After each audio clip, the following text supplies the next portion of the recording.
आज का ये एपिसोड शुरू करने से पहले एक छोटी सी बात। क्या आप भी अपना पॉडकास्ट बनाने की सोच रहे हैं? तो एंकर ट्राई कीजिए। ये पॉडकास्ट बनाने का सबसे आसान तरीका है। नंबर एक, ये फ्री है। नंबर दो, इसमें कई सारे ऐसे टूल्स हैं जो आपको अपने फोन और कंप्यूटर पर रिकॉर्ड और एडिट करने की फैसिलिटी देते हैं। नंबर तीन, आप अपने पॉडकास्ट को डिस्ट्रीब्यूट भी कर सकते हैं, जिससे इसे स्पॉटिफाई और दूसरे प्लेटफॉर्म पर सुना जा सके। तो डाउनलोड कीजिए फ्री एंकर ऐप या विजिट कीजिए anchor.fm पर अपना पॉडकास्ट स्टार्ट करने के लिए। ये तो थी एक छोटी सी जानकारी, और अब शुरू करते हैं एपिसोड का सिलसिला। तो आज के एपिसोड में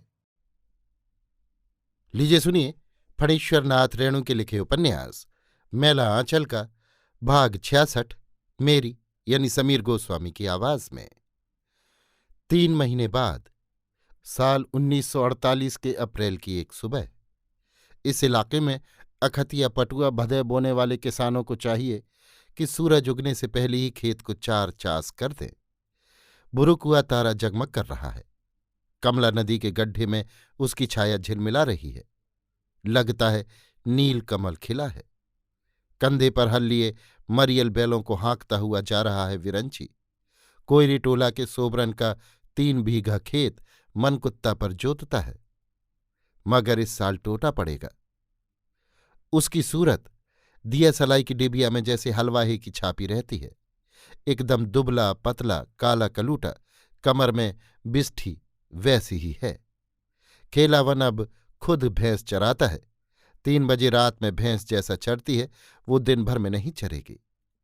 अब तो उसको अपना रमना भी नहीं है। रमना यानी चारागाह, इसीलिए धत्ता की ओर ले जाता है।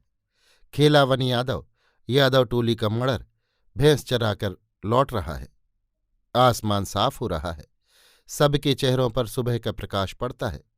झमाई हुई ईंट जैसे चेहरे। तहसीलदार साहब का ट्रैक्टर लेकर डलेवर साहब निकले। भट भट भट भट भट। तहसीलदार साहब 2 मंजिले की छत पर खड़े, हाथों को पीछे की ओर बांधे टहल रहे हैं। भट भट भट भट। छत दलकती है। उसी के ताल पर उनका कलेजा धुकधुका रहा है। कौन आ रहा है? कौन? सेबिया? चुप, धीरे से। क्या? क्या? तहसीलदार साहब पूछते हैं। बता, नाती भैल हो? सेबिया हंसती है।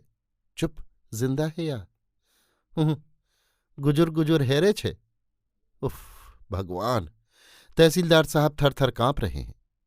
कमला नदी के उस पार, अधपके रब्बी की फसल के उस पार, सेमलबाड़ी के जंगल के उस पार आसमान लाल हो गया है। दक्षिण कोठी के बाग में गुलमुहर की लाल लाल डालियां दमक उठती हैं। ड्योढ़ी के उस पार बच्चे के रोने की आवाज नहीं जान पावे। इंतजाम हो रहा है। कोई इंतजाम जरूर हो जाएगा। यदि बच्चा जोर से रोए, है, गला टीप दो, मार डालो। दिल्ली में राजघाट पर बापू की समाधि पर रोज श्रद्धांजलियां अर्पित होती हैं। संसार के किसी भी कोने का, किसी भी देश का आदमी आता है, वहां पहुंचकर अपनी जिंदगी को सार्थक समझता है। कलीमुद्दीनपुर में नागर नदी के किनारे चोरघट्टा के पास साहुड़ के पेड़ की डाली से लटकती हुई खद्दर की झोली को किसी ने शायद टपा दिया है। कौन लेगा? दुलारचंद कापरा ने 1 महीने के बाद जाकर देखा। झोली तो लटक रही है डाली से। जिला कांग्रेस का कोई भी वर्कर देखते ही पहचान लेगा, बावनदास की झोली है। झोली कापरा ने टपा दी, मगर झोली का फीता अभी भी डाली में झूल रहा है। किसी दुखिया ने इसे चेथरिया पीर समझकर मनौती की है। चेथरिया पीर यानी जिस पेड़ को पीर समझकर चीथड़ा चढ़ाते हैं। अपने आंचल का एक खूंट फाड़कर बांध दिया है। मनोकामना पूरी हो तो नया चेथरा बंधाऊंगी। बहुत बड़ी आशा और विश्वास के साथ वो गिरह बांध रही है। 2 चीथड़े। पूर्णिया जेल के सामने बड़ा पुराना वटवृक्ष है। उसके नीचे सूखी हुई पत्तियां हवा में इधर उधर उड़ रही हैं। वट के बंधाए चबूतरे के पास एक युवती खड़ी है। साथ में है प्यारू। खाली देह पर एक पुराना गमछा रखे, सिर्फ जांघिया पहने एक वार्डर साहब बार बार बारीक से निकलकर युवती को देखते हैं। आप डॉक्टर साहब की वाइफ हैं? युवती ने गर्दन हिलाकर कहा, नहीं। वार्डर साहब प्यारू की ओर देखते हैं। प्यारू इस वार्डर को जानता है। बड़ा बेकूफ है, हमेशा खराब खराब बात बोलता रहता है। वो मुंह फेर लेता है। जेल का लोह कपाट झंझनाकर खुलता है। युवती के चेहरे पर से प्रतीक्षा की बेचैनी हट जाती है। उसके चेहरे पर हाल ही में जो छोटी छोटी झुर्रियां पड़ गई थीं, धीरे धीरे खिल पड़ती हैं। डॉक्टर इस तरह मुस्कुराता, डेग बढ़ाता, हाथ में छोटा बैग लिए आ रहा है, मानो लेबोरेटरी से छुट्टी पाकर लौटा है। प्यारू का चेहरा देखने काबिल हो रहा है। वो अपने अंदर में उठने वाली खुशी के आवेगों को दबाता है, किंतु उसका मुंह अस्वाभाविक रूप से खुला हुआ है। तुम भी किसी जेल में थी क्या? नहीं बाबा, ऐसी किस्मत लेके नहीं आई। झुको, बाबा विश्वनाथ का प्रसाद है। युवती रूमाल से सूखे बेल पत्तर और फूल निकालकर डॉक्टर प्रशांत के सिर से छुलाती है। तब प्यारू, क्या हाल है? ममता, प्यारू से बातचीत हुई है या नहीं? सुबह से और क्या कर रही हूं?